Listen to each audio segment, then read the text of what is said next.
Chapter 14, Sample Problem Number 1. The drawings represent snapshots taken of waves traveling to the right along strings. The grids shown in the background are identical.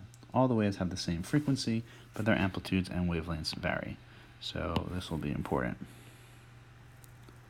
And then we are asked to rank the speed of the waves.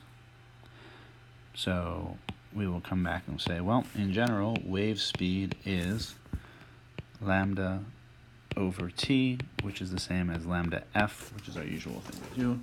And the key thing is that our waves have the same frequency.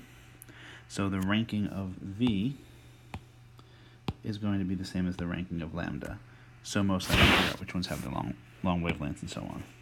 Wavelength is the distance from, say, peak to peak. So I'm going to indicate that on each of them. Over here it's a little tricky, so I'm going to say it's twice the distance from peak to trough, which could be the same as from 0 to 0, and again from 0 to 0.